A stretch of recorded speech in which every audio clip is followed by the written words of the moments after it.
Hi, everyone. My name is Jackie Specht, and I'm with the Nature Conservancy here in Maryland. And I'm going to be presenting on a body of work today that's aimed at empowering coastal communities by finding a more equitable path to accessing adaptation funding. And I want to start by sharing this quote from the IPCC.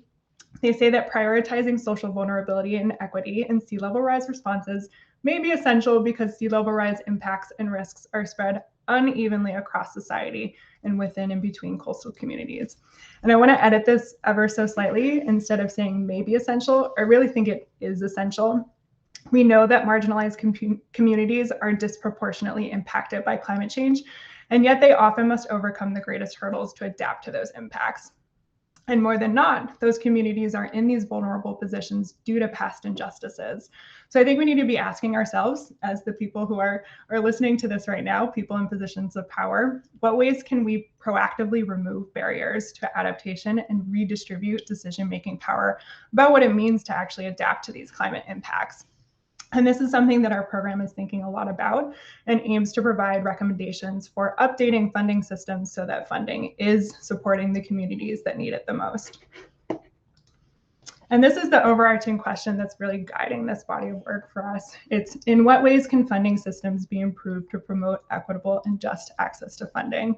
And I want to bring everyone into this body of work by starting with an example of a barrier that I've seen time and again, and I'm sure many of the folks who are listening to this have as well. And that's related to solicitation criteria. So we're going to just review two proposals using the following criteria. And I want to share that these criteria are actually an amalgamation of criteria and weighting used in coastal adaptation funding programs from states across the country. So the ratio and the types of criteria probably look pretty familiar because they are a combination of things that we've seen. And so if we look at the top three criteria here, these criteria like application quality, readiness and expertise, and match, they assume a certain connotation of, say, expertise. And they assume existing access to resources and the capacity to develop high quality proposals. And these types of criteria are often included as a form of security to ensure that the best return on investment in a project. So only investing in areas where you know that you're going to get the biggest bang for your buck. So looking at these top three criteria, we can see that proposal 2 has already fallen 25 points behind, which unfortunately can't be made up by the 20 points allocated for social benefit in the bottom two criteria below. And as we saw previously, climate impacts are not shared evenly across society. So we need to be thinking about how we can rebalance criteria so that we are enabling these communities that are bearing the burden of climate impacts greater access to these adaptation dollars, despite these concerns about that return on investment. And I'm sharing this really as just one barrier in one link of this bigger funding system chain here. And so starting way at the top, we have legislation that stipulates the intended funding use and the programs and the key definitions and criteria that are actually establishing these funding programs, and the funding programs themselves create those priorities and provide availability of technical support to communities on the ground. There's solicitations, as we just went over, that establish the weight and criteria used to determine funding allocation. There's proposal review. So reviewer representation and interpretation of the criteria really drive proposal selection. And then there's the implementation of the projects themselves. And those project outcomes are always going to reflect the priorities outlined in that funding system. So through this work, we're asking, what are all of the barriers to accessing funding? And on the other side of that, how can we remove those barriers? And we're doing this through a body of work that we kicked off over this past year that we've broken out into 3 phases. The first being data collection, so really making sure that we understand the state of this world right now. The second one being an advisory committee engagement, so bringing people into the conversation. And the last is developing a toolkit. And this is the ultimate deliverable of this body of work of creating this guidance that tangibly demonstrates how government agencies can equitably and justly invest support in nature-based climate adaptation initiatives. So I'm going to just walk us through each of the phases here, starting with data collection. And so we brought in a consultant, Upwelling Consulting, to help us answer this question here. What barriers and opportunities currently exist in legislation and solicitations that allocate coastal adaptation funding across the country? And so far, what we've learned, and I want to emphasize so far, and some high-level barriers that I'm going to just kind of quickly walk us through. So starting with the legislation up at the top here, a lot of the legislation right now that is supporting climate adaptation has an environmental focus. So think of like the Clean Water Act. That type of legislation isn't set up to address the climate adaptation challenges that we're facing right now. And then moving down to definitions, which presents a problem across multiple kind of phases of the funding system. We know that provisions that allocate funding to environmental justice programs are a direct result of what defines an environmental justice community. And so these definitions become really important. And some states have definitions of underserved communities, others don't. Some that do have definitions have varying definitions depending on the branch of government that you're speaking to. And these varying definitions become really problematic for handling multi-sector issues that are really inherent to climate adaptation. Next on the list is the program priorities.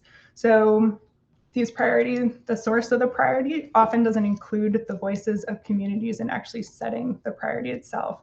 So it's difficult to support communities in climate adaptation if funding programs aren't speaking to the adaptation needs of communities. So we need to figure out how to balance achieving those state goals with really elevating those community goals in that work as well. Criteria weighting, we already went over. It's really that issue around seeking that best return on investment. Proposal review, there's low representation across the board from any community members, whether they be affluent or marginalized communities. And so I think we need to think more about who's reviewing these proposals and why, and could it be beneficial to include community members to really get their perspective on these community goals that we're trying to uplift in the funding programs themselves. And then lastly is project implementation. I haven't represented this one quite as a barrier because I think it walks maybe a little bit of a line of if it's a barrier or just sort of aggravating the system even further, which is, as we know, project outcomes reflect the priorities outlined by the funding system. And these can lead to unintended consequences if we're not involving community members in these conversations. So things like unintentionally leading to green gentrification and further exacerbating these environmental and climate injustices. So that brings us to the question of what can we do? So starting just with what we've learned here, we know up top, language really matters. So starting with gaining situational awareness, understanding what terms exist in law or policy, and if those terms warrant revision or realignment. And those states that don't have definitions, develop definitions so that there is legal recognition of environmental justice communities, and therefore opportunities can be made for guaranteeing access to funding in these communities. So for example, New York and California have both defined underserved communities and require that a certain percentage of funding coming through their programs are allocated to these communities. And then lastly, include community members in the development of those definitions. Make sure that the definitions themselves are truly reflecting the people that they're supposed to. Next is kind of building on that theme, reimagine engagement. So I think a lot of programs are doing a much better job of engaging communities at the development or implementation stage of projects, but why not start earlier in the process and really include communities in helping to set the priorities of the program in the first place. And the last one here is that we need to stop relying on existing policy to address climate adaptation and set up policy that is specific to the needs that we're seeing around climate adaptation. And I want to recognize that these are all changes that won't happen overnight and aren't all of the changes that are necessary to make adaptation funding equitably accessible. It's really just meant to be a starting place. And part of the reason is that we're still learning. There's still a lot that needs to be learned through this. So Upwelling, our consultant, is in the midst of developing money flow maps for us. And these maps are going to help us better understand how funding is flowing down from federal to state to local to these projects on the ground. And hopefully help us identify these trigger points where policy changes might be the most effective at eliminating some of these inequities. And then the other part of this is we're also learning where there have been successful strides toward rebalancing power and removing barriers. I think Louisiana was a really good example where they did include community voices from the get-go in setting some of the priorities for one of their funding programs. And so all of this information is being captured in a report that is being developed right now, and I'd be happy to share with people once that's completed. And so just emphasizing again, we still have a lot to learn, which brings me to the next piece of this project, which is that advisory committee engagement.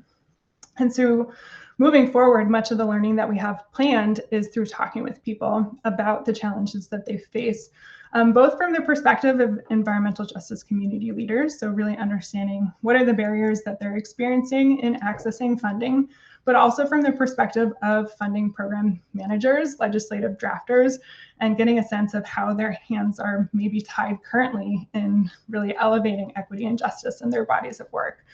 And ultimately, through the advisory committee phase, our goal is to collaboratively develop this toolkit by identifying those barriers and developing ways to remove those barriers. And then the final phase here is that toolkit itself. And so the toolkit audience is really intended to be mostly state government, I'd say, but I think a lot of the lessons that we're learning are also going to be really relevant to federal government. And then the toolkit will contain some probably combination of this outline here of recommendations for program development, processes, and funding strategies that promote equitable and just access, maybe a template or guidance for writing equitable and just legislation. We might create a template for equitable and just criteria and language and scoring for solicitations, but ultimately having recommendations for best methods for how to implement the toolkit. And I have a lot of uncertainty here about what this is going to contain, because I think we won't have a clear picture of what needs to be addressed and what we need to develop until we start having those conversations with the advisory committee. And I want to just end by saying, let's get it right. We know that there's a lot of funding that's going to be available and could be going towards things like building up the resiliency of infrastructure. So let's make sure that it's not going to the same set of proposals that are beautifully written, but is being spread in ways that are addressing some real issues at hand here. And I think we have an obligation to support communities who have faced past and who are facing current injustices that are keeping them in vulnerable climate conditions. And I want to emphasize here that it's not the responsibility of the community to overcome the barriers. I often mistakenly say overcome barriers, and that's not the work that we need to be doing. It's really our responsibility as the lawmakers, the program managers, the people in power to tear down the barriers that we've built, whether intentional or unintentional, and redesign these funding systems to provide that equitable and just access to adaptation funding. So that's all I have. Thank you. I really appreciate you all listening. This feels like a really essential topic to me, and I'd be more than happy to continue the conversation with anyone. So don't hesitate to contact me. So thank you.